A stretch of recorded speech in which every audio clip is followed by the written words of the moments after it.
অযোগ্যদের চাকরি বাতিল করে যোগ্যদের সঠিক সম্মানের দাবি 2016-র এসএলএসটি চাকরি প্রার্থীরা তারা কিন্তু আজ বিক্ষোভ দেখান। এসএলএসটি শিক্ষক শিক্ষিকারা সল্টলেকে বিকাশ ভবন অভিযান করেন। দুর্নীতিমুক্ত নিয়োগের দাবিতেই তাদের আজ বিকাশ ভবন অভিযান। অযোগ্যদের চাকরি বাতিল করে যোগ্যদের সম্মানের দাবি। 2016-র প্যানেলে থাকা শিক্ষক শিক্ষিকাদের বিক্ষোভ।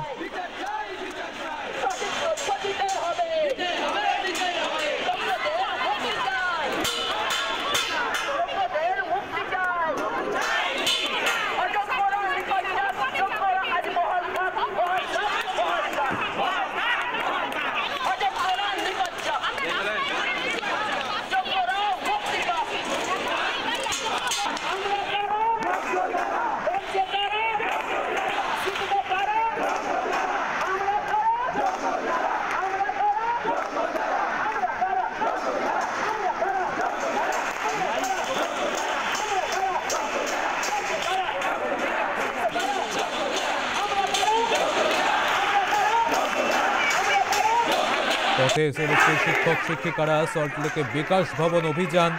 অযোগ্যদের চাকরি বাতিল করে যোগ্যদের সম্মানের দাবি। 2016-র প্যানেলে থাকা শিক্ষক শিক্ষিকাদের আজ বিক্ষোভ। বিকাশ ভবন অভিযান দুর্নীতিমুক্ত নিয়োগের দাবিতে।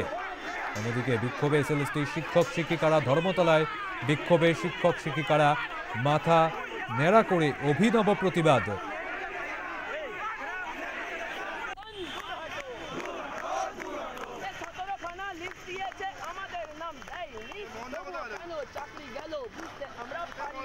একদিকে যেমন আজ বিকাশ ভবন অভিযান এসএলএসটি শিক্ষক শিক্ষিকাদের, পাশাপাশি ধর্মতলাতেও বিক্ষোভ। অযোগ্যদের চাকরি বাতিল করে যোগ্যদের সঠিক সম্মানের দাবিতে বিক্ষোভ। বিকাশ ভবন অভিযান, ধর্মতলায় বিক্ষোভ।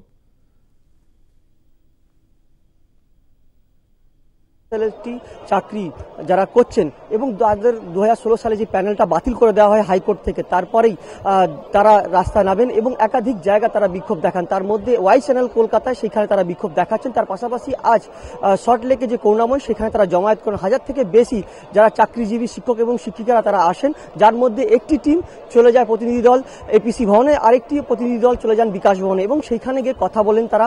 এবং ঘন্টা পর ঘন্টা কথা বলার পর তাদের তরফ থেকে, অর্থাৎ বিকাশ ভবনের তরফ থেকে জানানো হয় কি তারা যে তথ্য নিয়ে এসছেন বা যারা ডকুমেন্ট নিয়ে এসছেন তাদের মধ্যে লিখিতভাবে তাদের তথ্য দরকার, অর্থাৎ যে দাবি দাওয়া তারা নিয়েছেন সেই সমস্ত দাবি দাওয়া তাদেরকে লিখিতভাবে দিতে হবে এবং সেই জন্য তাদের কাছে সময় চাওয়া নেওয়া হয়েছে। এবং সেই সময় তারা বসে তারা দুজন প্রতিনিধি দল ফের বিকাশ ভবনে যাবেন এবং সেইখান থেকে যারা লিখিত দাবি দিয়েছেন তারা জমা দেবেন। এবং আগামী সোমবার শিক্ষামন্ত্রীর সাথে তাদের বৈঠক আছে, এমনটাই চাকরিজীবীরা তারা জানাচ্ছেন। সেক্ষেত্রে তারা লিখিতভাবে বিকাশ ভবনে ফের যাবেন এবং লিখিতভাবে তারা সেখানে ডেপুটেশন জমা দেবেন, নিজের দাবি দাওয়া দেবেন। এবং সেই দাবি দেওয়ার পরই যে সোমবার, সেই সোমবার শিক্ষামন্ত্রীর সাথে বসবেন তারা শিক্ষক শিক্ষিকারা এবং তারপরে তাদের যে নিয়ম হিসাবে তাদের যে দাবি দেওয়া সেটা শোনা হবে এবং সেই শোনার দাবিতে পূরণ করবে কি করবেন না শিক্ষামন্ত্রী সেটা সোমবার জানা যাবে। কিন্তু এই মুহূর্তে তারা জানাচ্ছেন কি তাদের যে দাবি অবশ্যই তারা শিক্ষামন্ত্রী শুনবেন এবং শিক্ষামন্ত্রীর সমস্ত দাবি তারা মানবেন এবং এমনটাই তারা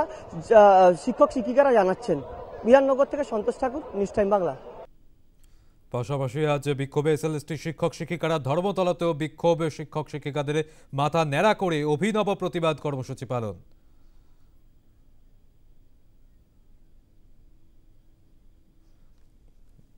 অযোগ্যদের চাকরি বাতিল করে যোগ্যদের সম্মানের দাবি। 2016-র প্যানেলে থাকা শিক্ষক শিক্ষিকাদের আজ বিক্ষোভ। ধর্মতলায় মাথা মুড়িয়ে প্রতিবাদ। ধর্মতলার পর বিকাশ ভবন অভিযান করেন এসএলএসটির শিক্ষক শিক্ষিকারা।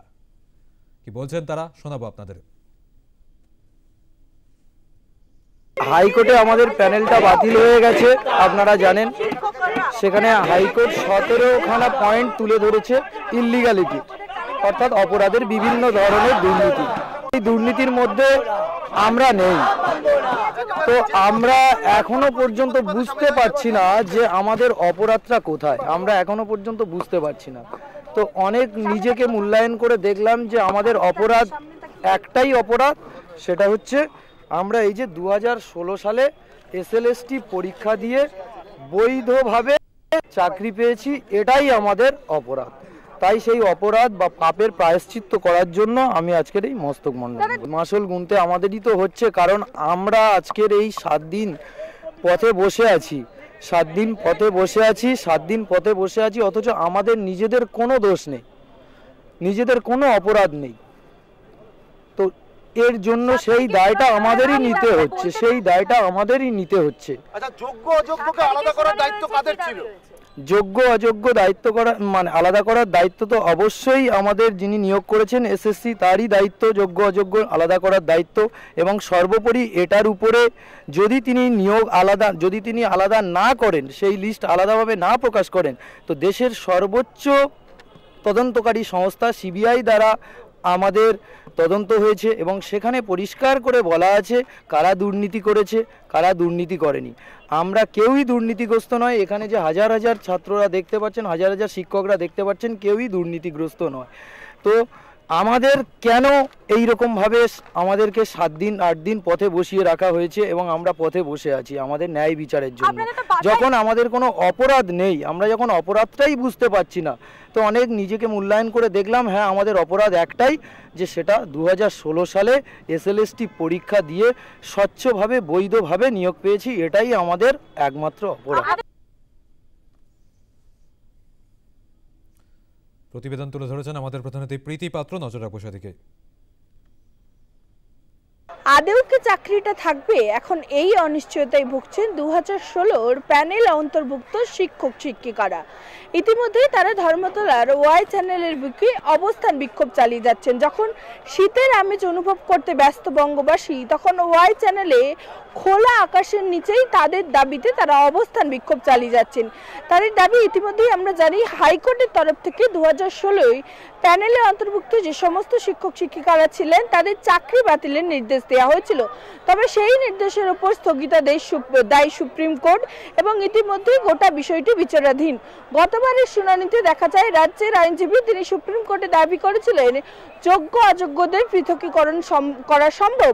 তবে বিচারপতি তখন মন্তব্য করেন যেখানে কোনো হার্ড ডিস্ক নেই, কোনো মিরর ইমেজ নেই, সেখানে কিভাবে যোগ্য অযোগ্যদের পৃথকীকরণ করা সম্ভব।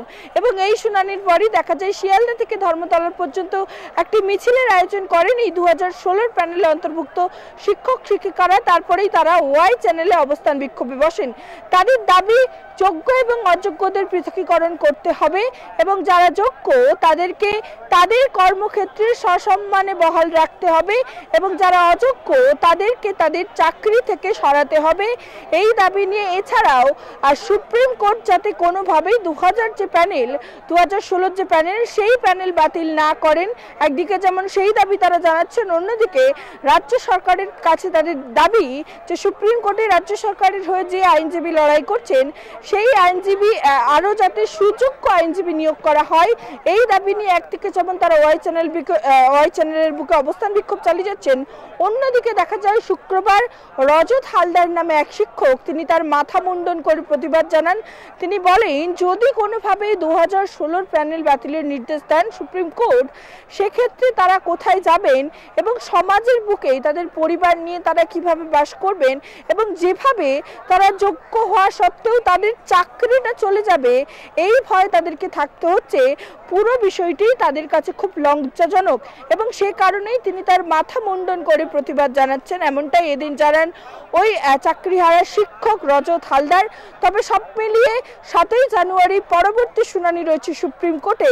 সেই দিন শুনানিতে একই বলা হয় এবং সিবিআই তরফ থেকে যে যোগ্য অযোগ্যদের তালিকা ইতিমধ্যে পেশ করা হয়েছে সেই তালিকায় শিলমোহর দেয় কিনা রাজ্য সরকারের আইনজীবী, একদিকে যেমন সেই দিকে নজর থাকবে, অন্যদিকে সুপ্রিম কোর্টে কি রায় দেয়া হয় এই 2016 প্যানেলে থাকা শিক্ষক শিক্ষিকাদের জন্য সেই দিকেও নজর থাকবে সবার। ক্যামেরায় শ্রীকান্তের সঙ্গে প্রতিবাদ report, news time Bangla, Kolkata.